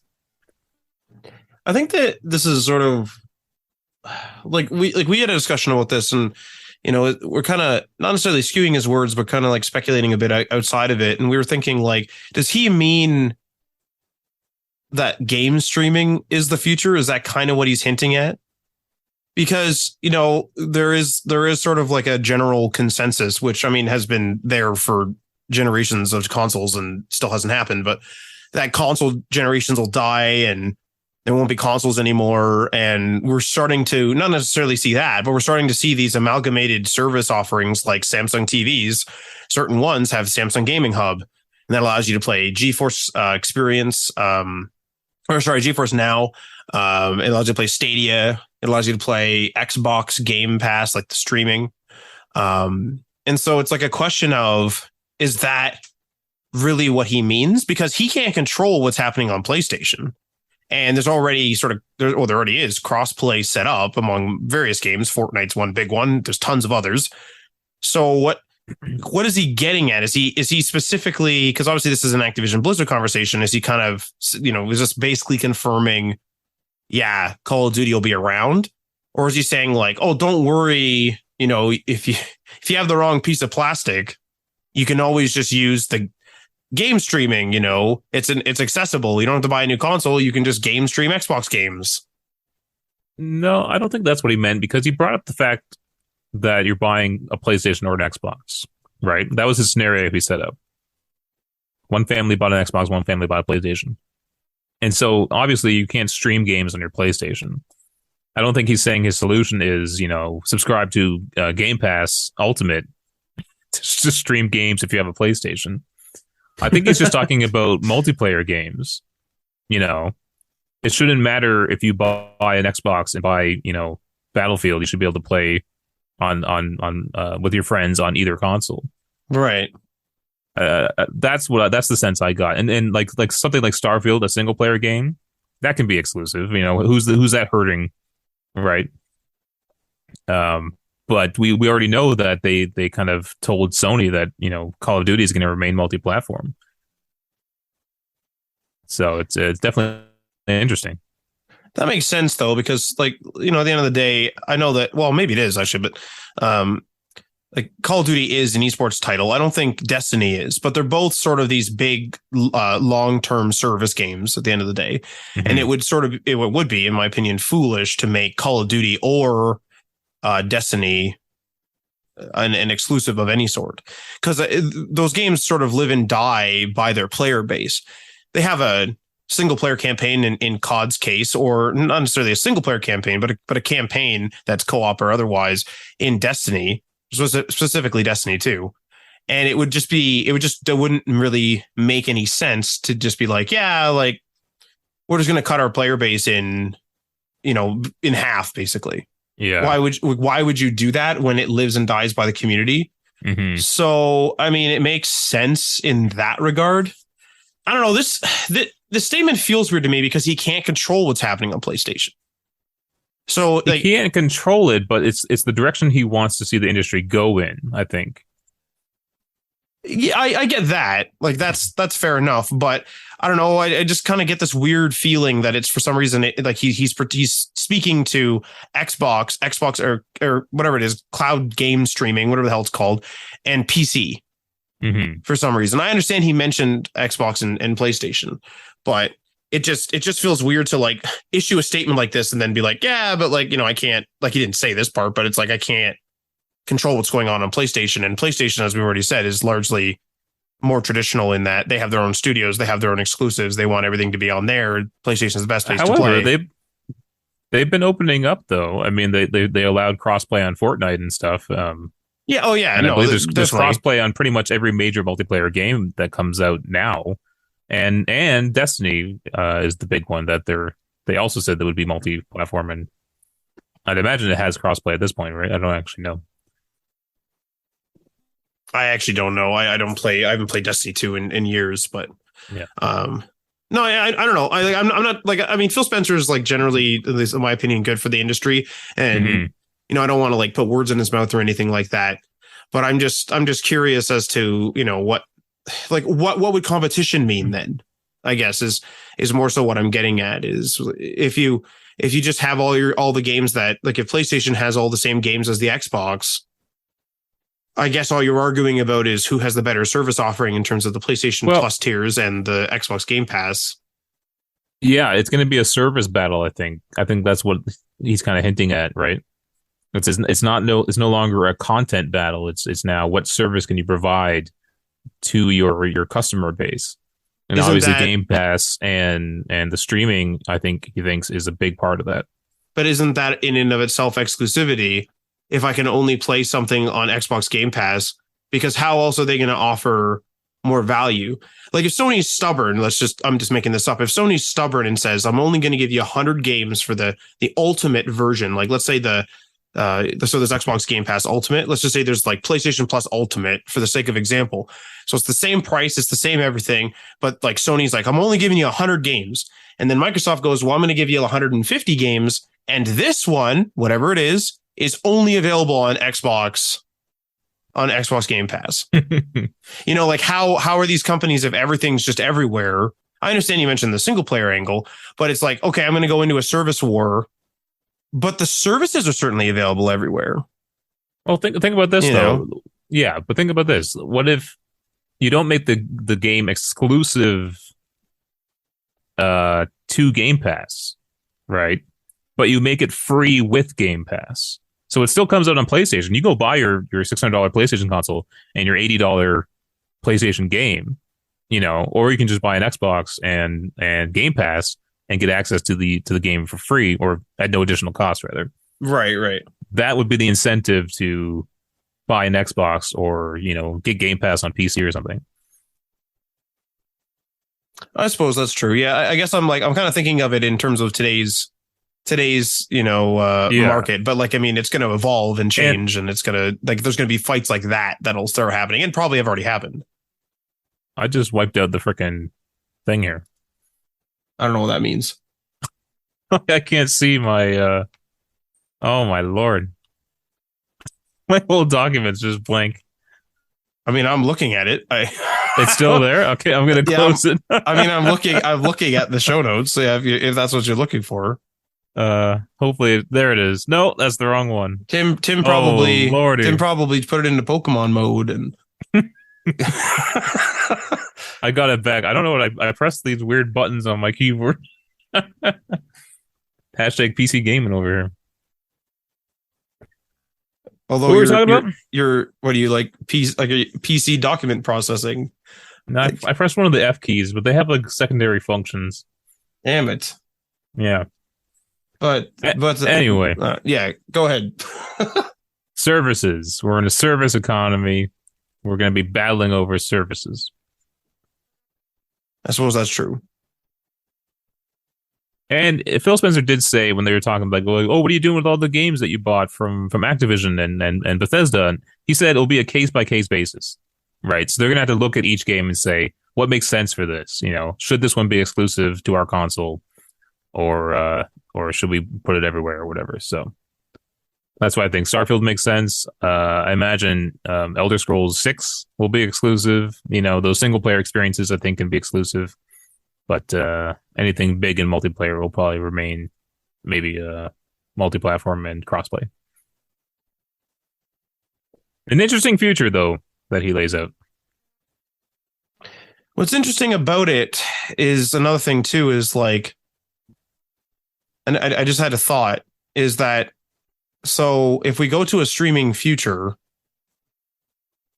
on PC, we don't have the separation in device, PlayStation, Xbox, and Switch. We don't have that. We have one PC, various different configurations of it. But because of that, everyone's trying to get in there with their own launchers.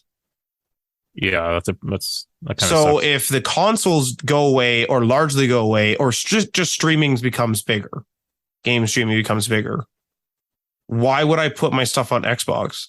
Mm-hmm. Why wouldn't I just have the Blizzard streaming service and then the Ubisoft streaming service, and all this other, why wouldn't I have all this other stuff? Yeah. We already have 4 streaming services for games? You got PlayStation Plus, you got Game Pass Ultimate with the streaming capability. You got Luna, which I don't hear anyone talk about. And you got Stadia, right? Yeah. But you're right. Who's to say that that old Ubisoft doesn't want to make their own streaming service? That's the thing. Are we going to end up with a Samsung gaming hub is one of the first, but are we going to end up with some sort of gaming hub like this? Mm-hmm. And then we're just going to have all these services where we look at all the video streaming services where Netflix has a partnership with Marvel, and then Marvel Disney, the owner of Marvel, decides to make their own service, so they obviously pull all that stuff away, and then they're on there, and then you know what I mean. It starts becoming this holy, what is going on here? Look at all these services. Yeah. So I wonder if this is this is the future that we may be walking into. Big time. Time will tell. Final story for the week. PlayStation 5 is getting a price increase in Europe, Canada, Mexico, Asia, and Australia. So this is from IGN. Today on the PlayStation blog, Sony announced that they'll be raising the price of both editions of the PS5 in those areas I listed, as well as Latin America and Africa, Middle East. The United States seems to be the only major market not getting a price increase. And their explanation for this was, quote, the global economic environment is a challenge that many of you around the world are no doubt experiencing. We're seeing high global inflation rates, as well as adverse currency trends impacting consumers and creating pressure on many industries, end quote. So when I first saw this, I was like, oh my God, did they raise it by like $50? Did they raise it by $100? But it's actually only $20. So they're the one with the disk drive is going from $629 to $649, and the digital edition is going from $499 to $519. Not terrible, but still sucks. It bites a little more. It sucks, but at the same time, if you were to buy it from like an actual eBay seller, like just a store selling it at retail price, you're probably paying, $40 to $50 depending on where you live for shipping. So, yeah. I mean, an extra 20, an extra 20 is an extra 20. It sucks, but it's not the end of the world. Mm-hmm. I was with you though, Ryan. When I saw the headline, I was like, well, it's up $100. Like it's up to the PlayStation 3 price. It's getting there. It's freaking getting there. Here we go. Well, I think $649 is pretty close to the right in Canada, at least. I thought it was $699 and $799, but I actually do not know if that's correct for the PlayStation 3. $699, my God, and that was back in what, 2006? Well, let's look this up. PS3 launch prices. Oh man. What? According to this, $499? I don't think that's right. Introductory price in US $499.99 for the 20 gig. 60 gig was $599.99. These are in US dollars. That's correct. I kind of distinctly remember it being 700, right? Six or 700, right? Because so like realistically, you could say the $599 was potentially $6. Well, let's see. Launch prices in Canada. Following the recent. Oh wait, this is a recent PS4 bump. I'm not going to go like digging through this live, but those are the US prices. Anyway, expensive. Canadian $549, $659 for the 60 gigabyte version.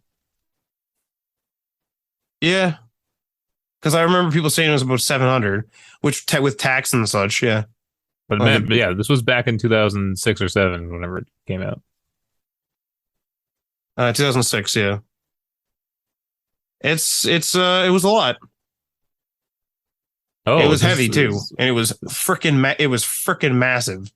It was big. The George Foreman grill. I have one beside me that's broken, but oh, it's broken? Yeah, it's dead. Anyway, all right. Any thoughts on that, Tim? Yeah. Okay, moving on. I'm assuming you didn't have thoughts. Okay. What we're playing, Tim? What are you playing? Yeah. So after I can't remember if I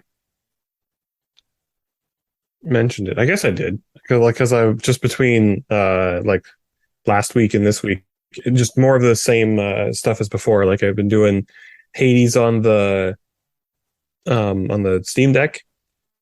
Finished Cult of the Lamb off on stream. That's actually a really, really fun, enjoyable game. The last fight was it's pretty much exactly what I thought it was going to be. It was actually even a little bit easier than I was expecting because I managed to do it on my second try. First try I was way too just like greedy and impatient, not willing to like learn the ins and outs of the fight before just trying to like get through it quickly. But it was good. Elden Ring on the back burner as always, because I can always just kind of jump on play Elden Ring for a little bit. More of that multiplayer mod, that like perpetual multiplayer mod with Matt. That's great. That's freaking awesome.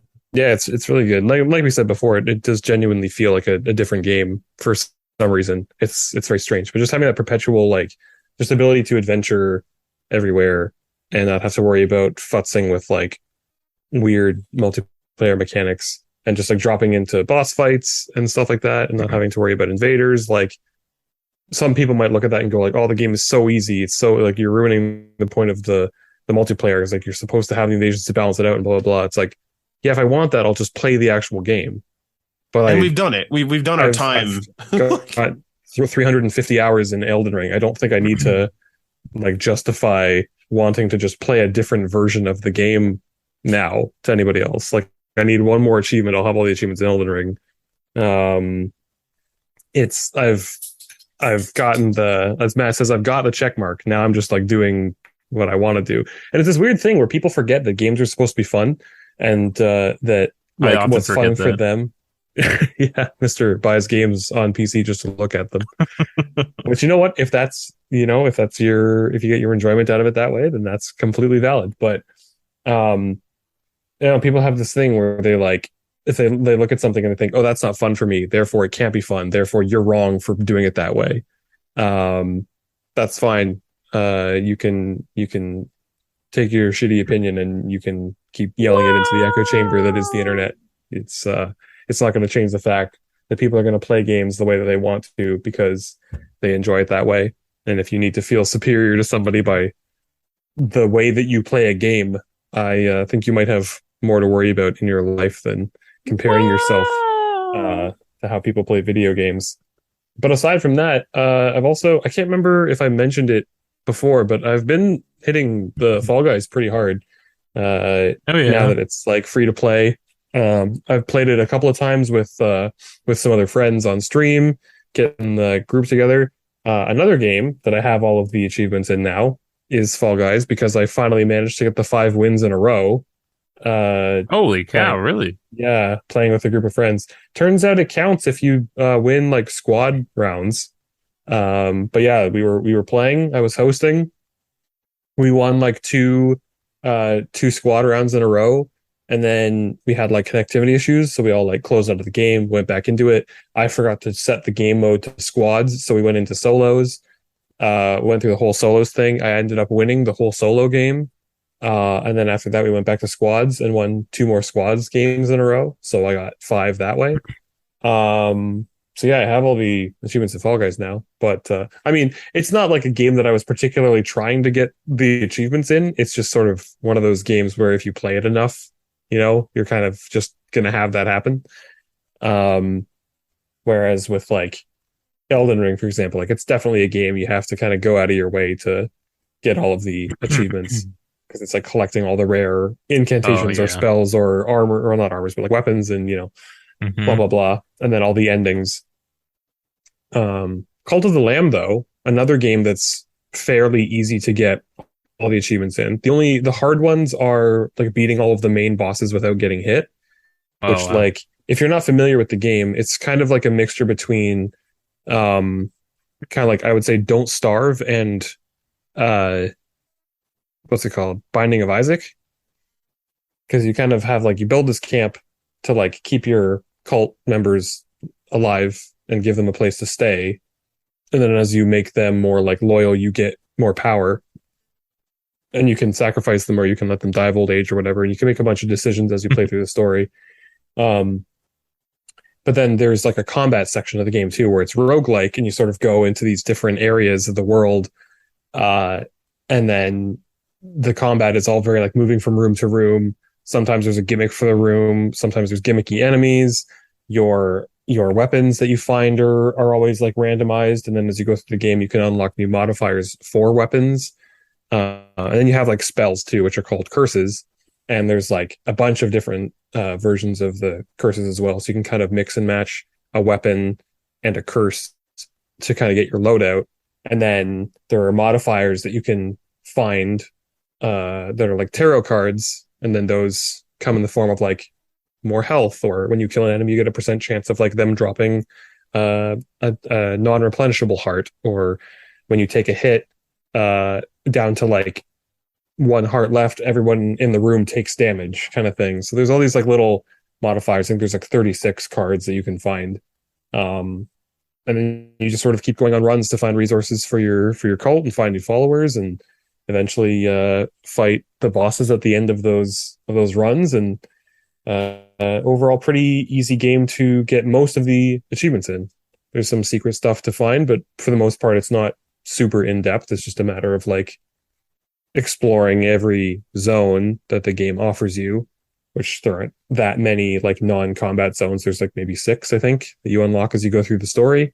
But yeah, just a really satisfying, fun little game. I'm really glad that it's one of those games where like it was on my radar, and then I was like, oh yeah, I'm glad that this is this is here. Like, this is good. It's like as good as I thought it was going to be. And now that I finished it, I really look back on it fondly. Like, it was a lot better than I could have hoped, I think. And Oh, I'm wow, really glad nice. that it's doing so well. And apparently they're planning on adding more content in the future. So it's going to be a game that I'll be very happy to go back to. But I just need a couple more achievements in that game, and they're all the beat the bosses without getting hit. Because some of those bosses are like just bullet hell fights, and I am really, really bad at bullet hell games. So I it's going to take me a while, but I think it's doable.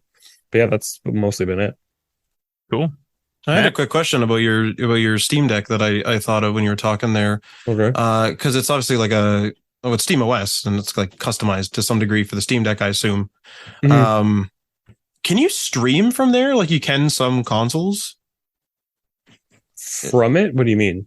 So you know how like I'm pretty sure like I've never done this myself, but like I'm pretty sure like the consoles you can go live like right from them. I think with a stream key or something, or maybe even just streaming to live stream. like can you like stream to Twitch? Like would that be ever something like can you do it and would you do it? I don't know if you can. Let me look that up. I mean, if I could, I think I'd honestly be without more capturing like video out. I'm thinking like, like a built-in kind of like the Yeah, consoles yeah. did or do have.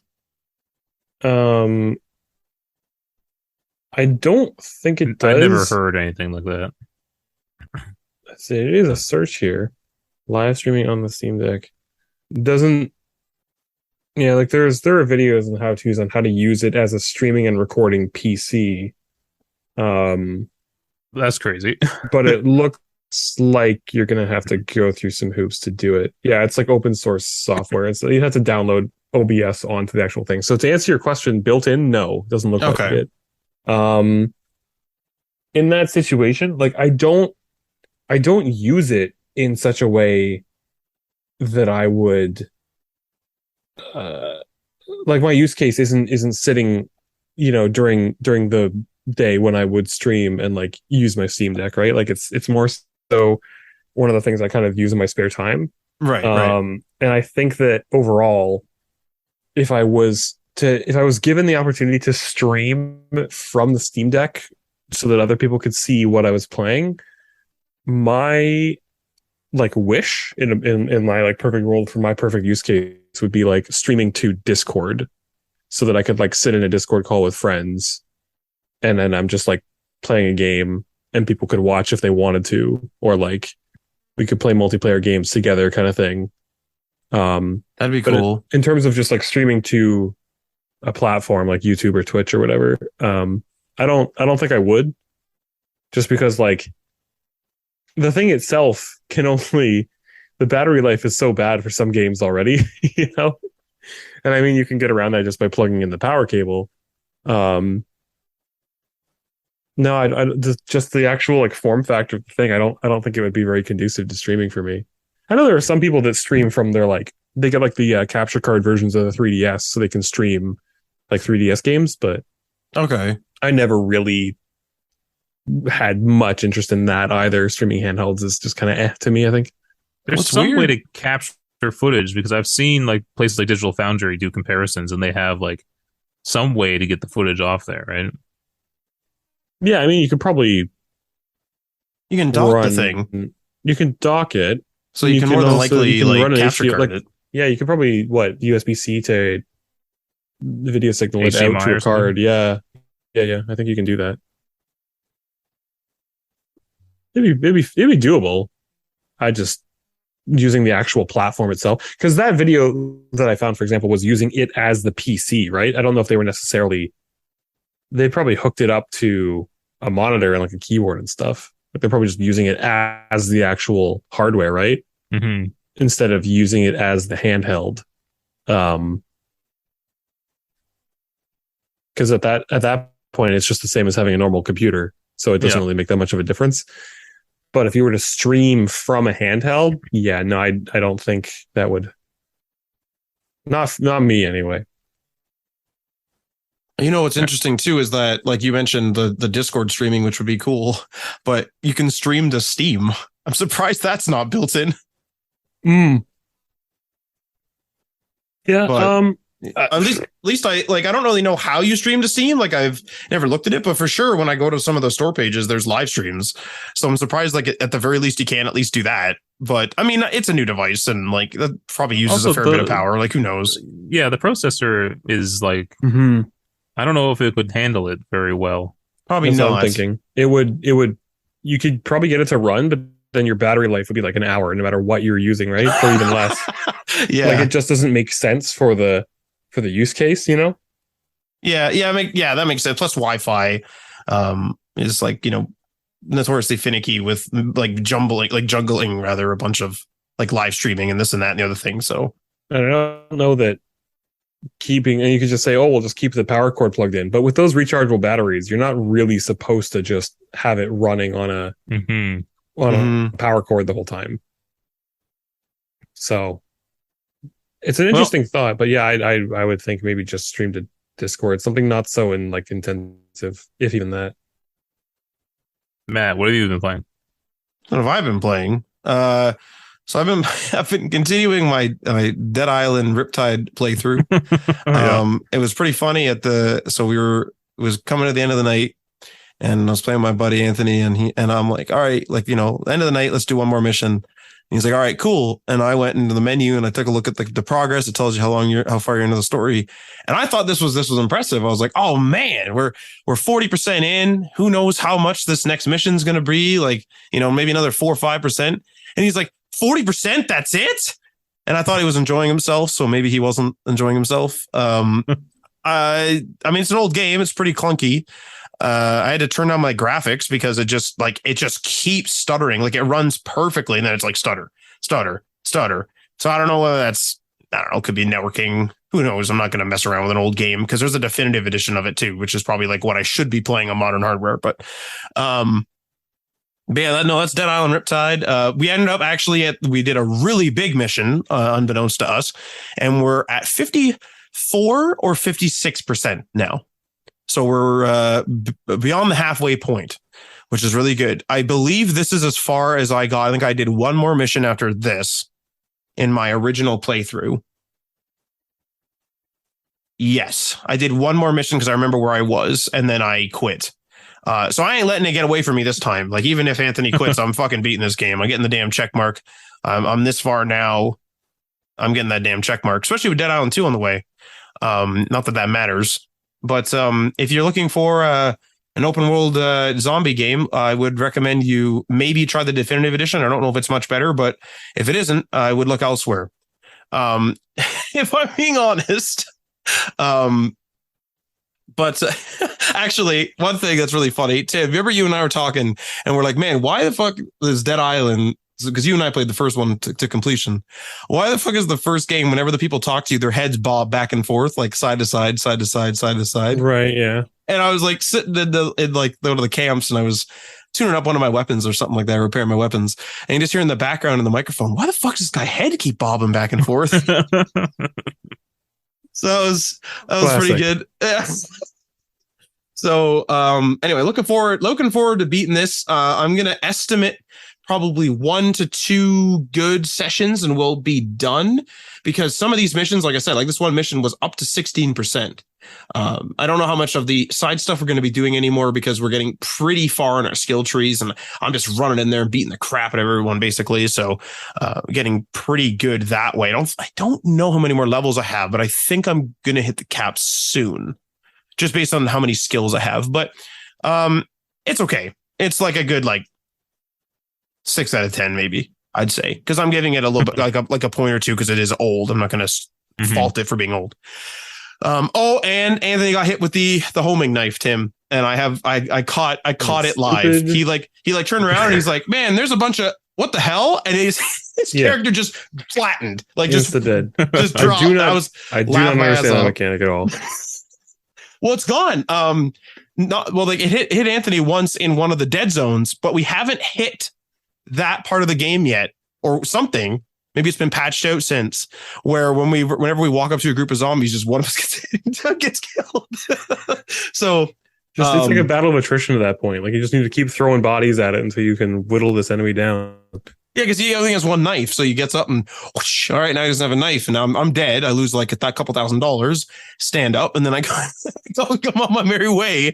I hope it doesn't happen at like the level cap or something, because that might have been the case for our imported characters or something like that. But that's Dead Island Riptide. Doing a little more of the Elden Ring with Tim. It's super liberating to have that multiplayer mod. It's working really well. Some glitches and desyncs and stuff like that. But hey, that sounds like the regular Elden Ring. So this is like a lot more enjoyable than the original Elden Ring, especially now that, I mean, I've kind of put pressure on myself to get that check mark at the end of the game. That's gone now. And, you know, we can cheese levels and run around and do whatever the hell we want. And there's no like, hey, is this the main story? Is this progressing me? Like, I don't care where the hell we are. We could, I don't know, dig around in a hole for the whole damn game for all I care. So at this point, because it's a lot of good fun. We killed some big dragon person and got a whole bunch of XP to level up. And I don't know, you were showing me that. Oh, just the like early game kind of experience, like it ruins exploits and stuff like that. Getting a bit stronger in the early game where you're not sort of intended to go yet. Yeah, that's right. Yeah, so we so we did that. That was a lot of fun. Yeah, we got a couple of good sessions in. I think I'm like almost level 40, or maybe I'm above level 40 now, which is nice. And you know, progressing while doing a is it called the Confessor? Is that right? Yeah, the starting class is the Confessor. Yeah, so I'm kind of sticking with that armor, keeping the cloak, doing a little bit of magic, more or less like a battle mage is kind of like where I'm kind of heading toward, I think. So that's good fun. Get a little magic in there, a little more melee combat, but like faster than I was with my other character. But other than that, been doing the Fortnite, of course, been doing the Apex as well, just ripping the battle royales, just a couple hours here and there. Man. Not like, well, a lot going on. It's a lot, but it's also like, you know, we jump on for like 4 or 5 rounds of Fortnite. That's not that long, you know, because we're not winning every round. Although we did win four rounds in one night of Apex. So that was pretty cool. But just, you know, ripping the Apex, ripping the Fortnite here and there. And a lot of good progress actually in Prototype 2. Usually when you guys hop off, I just hop on Prototype and just do a mission or two, usually just one. And I sort of did like we like jumped on Fortnite a little early the one night. And so I just jumped onto Prototype for maybe an hour and a half and banged out some more of the game, got a new power, did what I would consider like almost like a chapter change, like a big event happened in the story. Moving on with that. I'm still having a ton of fun with it. They're giving me more and more powers now, more and more crazier things to work with. And I can like rip the turrets off, the side turrets off of APCs and then use that against them. And the people inside are freaking the hell out because I've like ripped their turret off and they know I'm going to use it against them, and stuff like that. So that game's a lot of fun. It's just basically a hack and slash. It's, you know, it's not like the most in-depth story or in-depth anything really, but it's just, I find it to be a hell of a lot of fun. That game's gory though. But it is old graphics gore, so it's not that crazy. And finally, I beat TMNT Shredder's Revenge. Nice. Hell yeah. Yeah, we were going to do Civilization one day, and there was just some sort of delay, or maybe I was just waiting for the time in which we were going to jump on. And I jumped on Shredder's Revenge and got almost to the end. And I realized that and was like, okay, you know, I'm going to come back and like do this one of the nights. And last night or the night before, beat the last 2 levels of Shredder's Revenge. Hell of a lot of fun. If you're a fan of TMNT, like I was as a kid, or if you still are a fan of TMNT, like it's a great game. It's just like the cartoon. It looks like, same sort of like humor, same sort of tone, basically the same sort of look. Oh, it's like pixel arty, but same sort of vibe I get from it. It's a lot of fun. I started the game again. I didn't like actually quote unquote restart. I just continued and I replayed a level as what's the guy that you unlock with the hockey stick? I want to say Casey? Casey Jones, is that right? Something like that. I think something like that. But he's a heck of a lot of fun to play. I really didn't think there was going to be too much variance in the characters. I played as Raphael, my favorite turtle, the entire game. And I never changed at all. But you can play as April. You can play as the I always forget his name, the rat like person. Splinter. Sensei. Fuck, I can never remember his name. Yeah, Splinter. Splinter. But yeah, no, the Casey, for example, is a lot different to play actually, which is pretty interesting. So I might poke around with that a little bit, but kind of completed the goal there. So a lot of the people on IGN, because I was listening to GameScoop, and when I say a lot, maybe 3 people said this, but they were saying like, hey, you know, we booted this game up with our friends and beat it in one night. I've played that game for a number of hours, not a stupid amount of hours, but like probably like at least 4 hours, maybe 5 hours. So for all of them to like have just ripped through it in one night that quickly, I have a feeling that when you play multiplayer, it's probably a lot faster to get through the screens because you're just beating on the enemies, obviously. So it's probably just like chaos. So maybe it's a little bit of a slower game when you're doing single player. I'm also not super versed in beat 'em ups, so my experience doesn't help. But yeah, beat a game this week and ripped a bunch of others, and that's been my week. Nothing new for me, really. Diablo Immortal, Fortnite, follow-up dailies, still doing those. I did get back to Horizon, and that's it. So you wanted to play Destiny 2, and yet you said you're full of dailies. It's too much. It's not. I'm not looking for more dailies in my life. I want a game that we all play and we're all building towards something, and not just, you know, like Fortnite. You're not really growing a character. You're just playing and unlocking stuff. I want a live service game that we all kind of play and have fun with and build our characters and stuff. That's all. It's hard with that type of thing though, because we did that in 76, and that was like one of the first times we did it for so long. But we also did it with the Division, both divisions, and both Destinies. Not 2 as much though. 2, we hit the end of the campaign, and once, I mean, this is a spoiler for it, but once Adriano realized that the map reset, he didn't want to continue. Yeah. So I don't think we did much after that, actually. Not to blame it on Adriano. We had played for a number of hours before this. Yeah, and it was pretty similar to the first game. Yeah.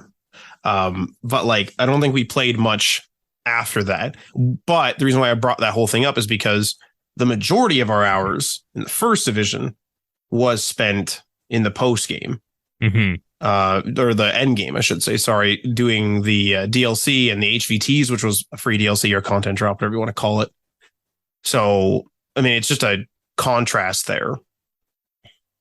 Black Desert Online. There's our game, right? Black Desert Online. No, please, God.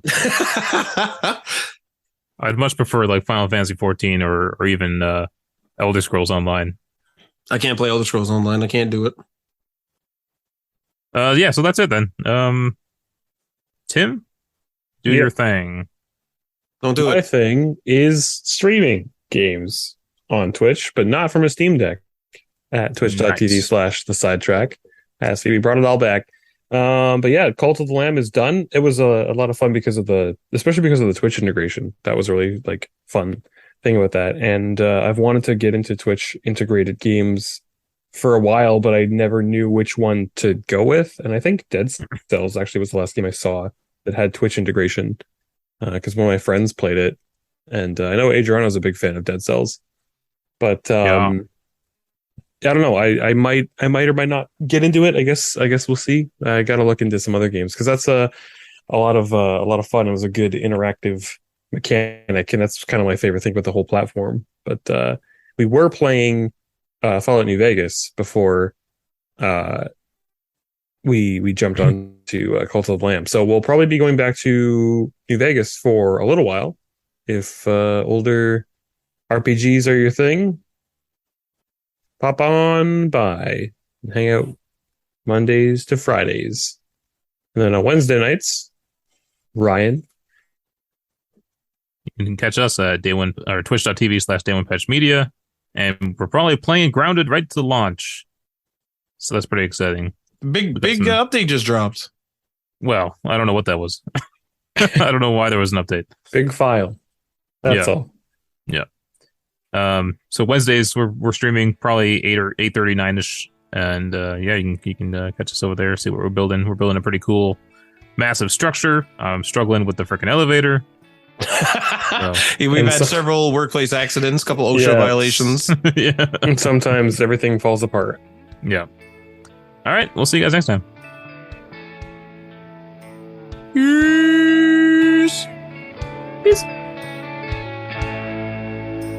Recording stop.